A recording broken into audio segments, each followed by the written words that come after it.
What's up, you guys? How's it going? Thanks for clicking on the video. So today's video is going to be a short video. I know every single time I say that the freaking video ends up being like 16 minutes long, but I promise you this time it's going to be a short video. It should be a short video. Alright, so as you can probably tell, I'm at work. It's really dark outside because I guess the time changed or something. I'm the only one here because they be having me closing by myself every night. Earlier today, I took a L. Yet again, another L. I can't get enough of L's, man. You know how my car is like super low, right? Because of the body kit.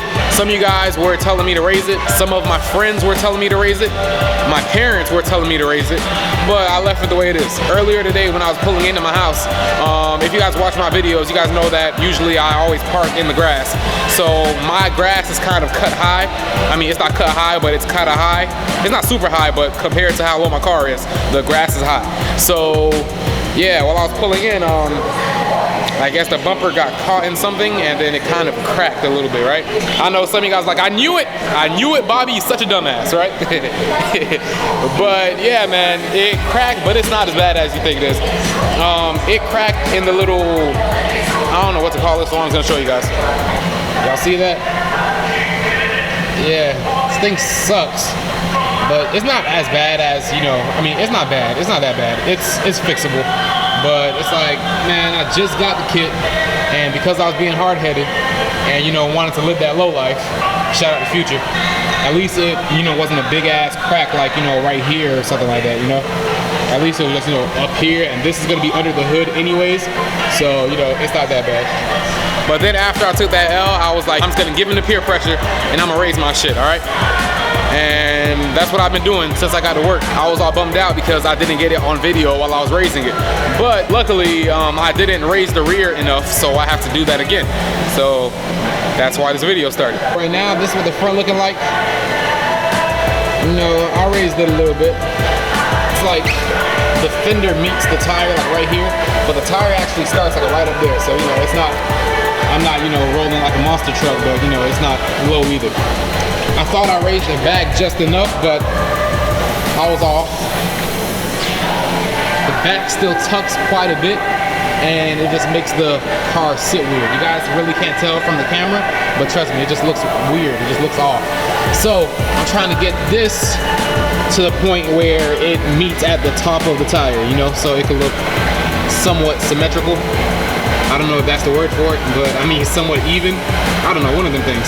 All right, so since the body kit makes the car sit pretty low, and you know, because I like living that low life, let me show you guys what I gotta do to get my car up. Okay, so first I gotta take one of these big pads right here, and then stuff it right under here like that, right under the wheel. Both sides, of course. And then obviously I gotta drive over them, you know? Damn, like I barely got it. Let me back up a little bit more. Then after that, I grab this floor jack right here, put it right under, and if it's right under here, then I gotta make sure that I get it, that I get the little circle part thing right under where the little pinch weld is. And it feels about right. And then after I get it under there, that's when I take these two pads and then put it on top of it because these can't fit in here. And then after that, you just jack it up and then you're straight. I actually have to do this to both sides so I can just, you know, measure them both at the same time so it could be, you know, as close as possible. Like I said earlier, I want the fender to be sitting sort of like, you know, right on top of the tire so it doesn't look too high.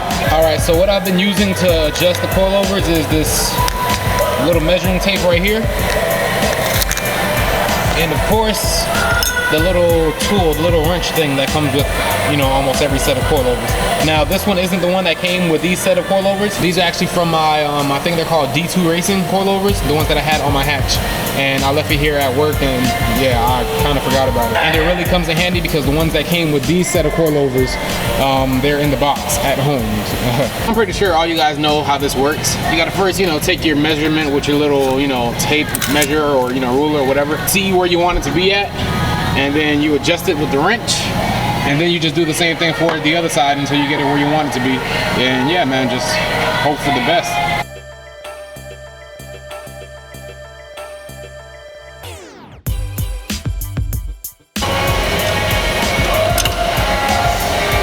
Ow!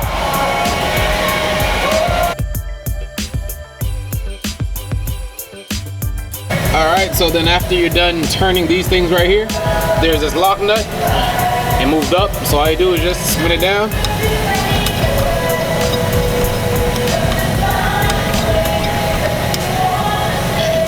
Tighten that, and boom, you're done. And now just do the same thing for the other side. I got both of the coilovers done, and I put the wheels back on, as you can see. Let's drop this baby, and then let's see if I did it right. I don't want to take another L. I think I have enough for the day.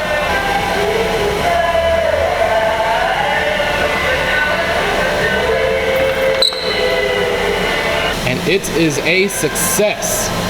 Look at it. This is exactly the way that I wanted it. It's resting, you know, right on top of the tire. I know there's some people that's gonna be like, Bobby, man, it didn't make no fucking difference. It looks the same. Now, there's clearly a difference. I could see it. But yeah, so that's it. The Slam life was nice while it lasted. It's just kind of, you know, risky, especially when you spend so much money on a, you know, body kit. I didn't raise it by much. I only raised it a little bit. So, you know, it's not that big of a difference. It is what it is. All right, so the bumper and everything is back on. And this is the finished product. I know it still looks low, but I mean, trust me, this is higher than what it was before. Like, it was legit almost touching the ground. I mean, it still is almost touching the ground, but let me get a little bit closer. This is it done. I just wanted to bring it up enough so it could clear my grass, because that's like the only place that I have an issue with, because I drive everywhere else perfectly fine, except for Sharika's house though. That is, yeah, I'm not even gonna attempt that. But yeah, so this should be good. Sometimes I think to myself, I'm like, you know what, maybe I shouldn't have got a body kit. Maybe I should have just, you know, bought just a front lip and then just call it a day. But then I really like how this looks, so. All right, so I was thinking, I was like, you know what, maybe I should get a quick release bumper kit, right? A lot of people are telling me no, don't do it, but the little ricer inside of me is saying yes, so I want to get you guys' opinion. Should I get a quick release bumper kit or not? Comment down below. All right, so that's that. That's the end of this video. If you enjoyed the video, please hit that thumbs up button, and if you haven't yet, please subscribe to the channel, and yeah, just stay tuned for the next video, all right? See you guys next time. I'm out. Take a breath and breathe. Inhale, exhale, this music's all that I need.